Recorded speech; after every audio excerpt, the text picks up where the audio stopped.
Election கமிஷனை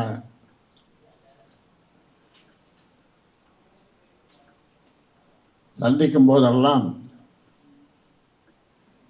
நாங்கள் அனுப்பிச்ச தலைவர் ஒரு நாளைக்கு ஒரு டீம் அனுப்பிச்சோம். பார்க்க மறுத்துட்டாங்க. அதன் பிறகுதான் நாங்கள் டெல்லி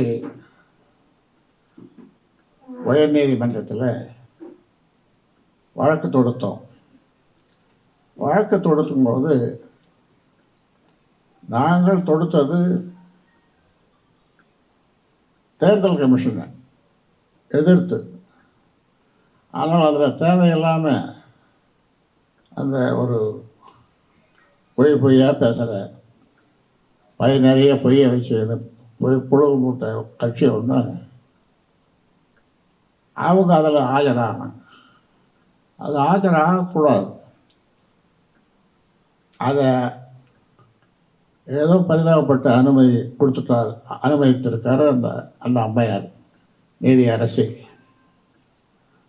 ஆனாலும் நீங்கள் அந்த முழுக்க 34 பக்கமா 34 பக்க தீர்ப்பு, 34 பக்க தீர்ப்பை நீங்கள் வலைதளத்தில் படித்தாலும் அல்லது எங்ககிட்ட இருக்குது வாங்கி பார்த்தாலும் அதில்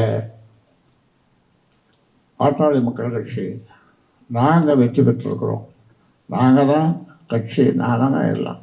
இதெல்லாம் போய் சொல்கிறதுக்கு நமக்கு வெக்கமாக இருக்குது. 96,000 கிராமம் போனோம், கால் தேய்ஞ்சதுக்கு உடம்பு தெரிஞ்சுது, அதை தெரிஞ்சது, இதெல்லாம் சொல்கிறது வெக்கமாக இருக்குது.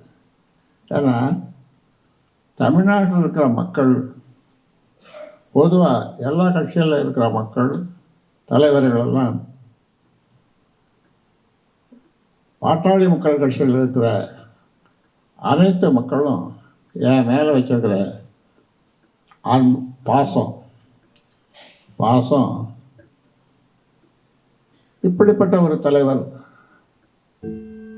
இந்தியாவிலேயே தமிழ்நாட்டில் பிறந்திருக்காரு அப்படின்னு பல பேர் சொல்ல அது என் காதுக்கு வந்தது.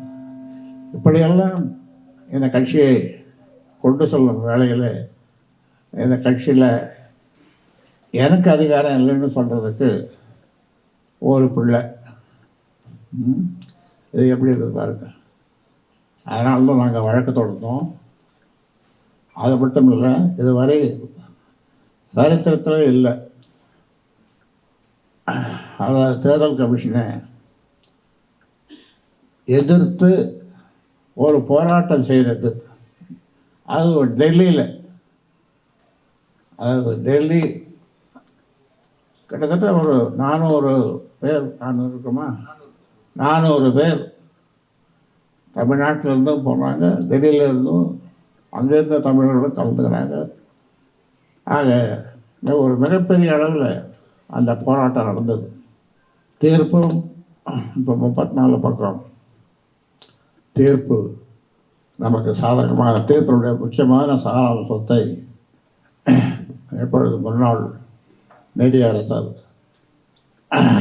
அருள் அவர்கள், ஜட்ஜ் அருள் அவர்கள் உங்களுக்கு அழகாக சுருக்கமாக தெளிவாக சொன்னார். தலைவர் ஜி.கே. மணியும் ஸ்ரீல் சதாசிவம் அவர்களும் அதில் 1-2 செய்திகளை சுருக்கமாக சொன்னார்கள். இப்பொழுது உங்கள்கிட்ட நான் சொல்ல வருவது என்னவென்றால், பாட்டாளி மக்கள் கட்சி என்றால் அது நான் உருவாக்கிய, நிறுவனாகிய நான், அதை உருவாக்கிய நான்.